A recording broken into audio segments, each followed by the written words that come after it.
8 ዓመት ነው። አንድ ሪሚዲያል ይጨመርበታል፣ አንድ ደግሞ የአገልግሎቱ ይጨመርበታል። 10 ዓመት ካምፓስ ውስጥ አሳልፎ የ17 ዓመት ትምህርት ከዛ በፊት ተምሯል። 27 ዓመት ሰው ተምሮ እንዴት ነው? አክብሮታዊ ሰላምታዬ በያላችሁበት የምድር ዳርቻ ሁሉ ይድረሳችሁ። ሰላም ጤና ይስጥልኝ ክቡራትና ክቡራን የዩቲዩብ ቻናል ቤተሰቦች እንደምን ቆያችሁ? የሰዓቱን አጭር እንዲሁም ሰበር መረጃ ይዤ ቀርብ ያለው አብራችሁን ቆዩ። ሰብስክራይብ በማድረግ የደውል ምልክቷን በመጫን የተለያዩ ሀገራዊ እንዲሁም ዓለም አቀፋዊ መረጃዎችን ማግኘት ትችላላችሁ። በቀጥታ ወደ ሰዓቱ መረጃ አልፋለሁ። የዩኒቨርሲቲ ተማሪዎች ሰላማዊ ሰልፍ በመውጣት ተቋማቸውን አሰሙ። ውሳኔው ተቀባይነት የሌለው ነው ብለዋል ተማሪዎች። የዩኒቨርሲቲ ተማሪዎች የ3ኛ ዓመት ትምህርታቸውን ሲያጠናቅቁ ለ1 ዓመት የማስተማር አገልግሎት እንዲሰጡ የሚያስገድደው መመሪያ በ2019 የትምህርት ዘመን ተግባራዊ መሆን ይጀምራል መባሉ መዘገቡ ይታወቃል።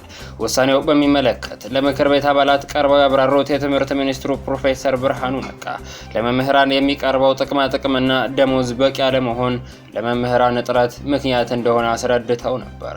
ይህም አዲስ መምህራንን በበቂ ሁኔታ ለማፍራት አስቸጋሪ እንዳደረገው ገልጸዋል። ይህንን ለመቅረፍ የዩኒቨርሲቲ ተማሪዎች ለ1 ዓመት የማስተማር አገልግሎት ሲሰጡ የበለጠ የመምህርነት ሙያ ፍቅር ሊያጎለብቱ እንደሚችሉ መገለጹን ተከትሎ ጉዳዩ የሚመለከታቸው የዩኒቨርሲቲ ተማሪዎች ዘንድ ውሳኔው ከፍተኛ ቅሬታ ፈጥሯል። ጉዳዩ ከተሰማበት ቀን አንስቶ በተለያዩ የሀገሪቱ ዩኒቨርሲቲዎች መነጋገሪያ የሆነው ይህ ውሳኔ በአንዳንድ ዩኒቨርሲቲዎች ተማሪዎች ተቃውሞ ለማሰማት ሰልፍ ማድረጋቸው ተሰምቷል።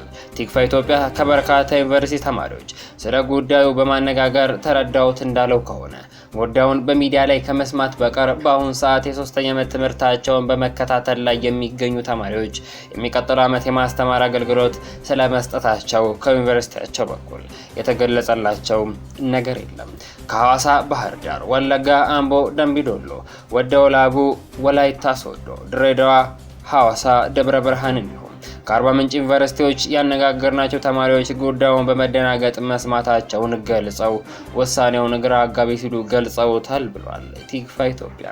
ተማሪዎቹ በሰጡት ቃል በጉዳዩ ላይ ጥርት ያለ የሰማነው ነገር የለም፣ እንዴት እንደምንሄድ ሰርቪሱን በምን አይነት መንገድ እንደምንሰጥ ያወቅነው ነገር የለም፣ ጉዳዩ ግራ አጋቢ ሆኖብናል ነው ያሉት። ቃላቸውን የሰጡት የዩኒቨርሲቲ ተማሪዎች ውሳኔውን እንዲሰሙበት ከተደረገበት ጊዜ በተለያዩ አካባቢዎች ያለውን የሰላም ሁኔታ እንዲሁም ከትምህርት ቆይታቸው ርዝመት አንጻር በማቅረብ ጉዳዩን ተቀባይነት የሌለው ሲሉ ገልጸውታል። ቲክፋ ኢትዮጵያ ያነጋገራቸው የዩኒቨርሲቲ ተማሪዎች መሀል ላይ ገብተን ነው የተነገረን፣ ይህ ሀሳብ የመጣው አማራጭ እንኳን ማየት ማንችልበት ሁኔታ ላይ ነው ውሳኔውን የሰማነው። 1 ዓመት ቀልድ አይደለም፣ ለኛም በጣም ቅሬታ አለን። ካለው ሀገራዊ ሁኔታ አንጻር ክልል ላይ ሄዳችሁ ታስተምራላችሁ የተባለው ነገር ተቀባይነት የለውም። ሰላም የሰፈነበት ሁኔታ ላይ አይደለም ያለ ነው። ማህበረሰብ አቀፍ አገልግሎት መስጠቱ ግዴታ ነው ከተባለ እንደ አማራጭ ከትምህርት ቆይታችንን ጨርሰን ካጠናቀቅም በኋላ ቢሆን የተሻለ ነበር። የግዴታ 3ኛ ዓመት ላይ ከተባለ 1 ዓመት ሙሉ ሌላ ቦታ ውለን ድጋሚ ወደ ትምህርት ልንመለስ ነው። ይህ ደግሞ አግባብ አይደለም። በጉዳዩ ላይ ጥርት ያለ የሰማነው ነገር የለም። እንዴት እንደምንሄድ ሰርቪሱን በምን አይነት መንገድ እንደምንሰጥ ያወቅነው ነገር የለም። ጉዳዩ ግራ አጋቢ ሆኖብናል። ለመቀበል ትንሽ ከብዶናል። ከኛ ባች በርካታ ለውጦች ያየ ነው።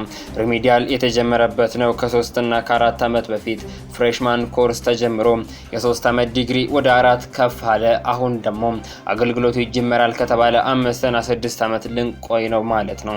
ከትምህርት ዓለም ርቀን ድጋሚ ወደ ትምህርት ዓለም መመለስ ማለት ከባድ ነው። የዲፓርትመንት ኮርሶች ተያያዥ ኮርሶች ስለሆኑ 1 ዓመት መስክ ላይ ቆይቶ በድጋሚ ወደ ትምህርት መመለስ የዩኒቨርሲቲ ቆይታችንን ከባድ ያደርግብናል። መውጫ ፈተና ያለብን ከመሆኑም አኳያ የንባብ ጊዜያችንን የሚያጣብብ በመሆኑ ለመቀበል ከብዶናል። አገልግሎቱን ብንቀበለው እንኳን ለምሳሌ የሕክምና ተማሪዎች ኢንተርንሺፕ እየወጡ ነገር ግን የሚመረቁበት ዓመት አይገፋም።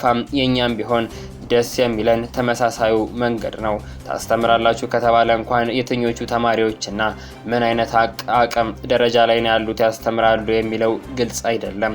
ሁሉም የዩኒቨርሲቲ ተማሪዎች ለክረምቱ እረፍት 3 ወር ከሰኔ ጀምሮ እስከ ነሐሴ እናርፋለን።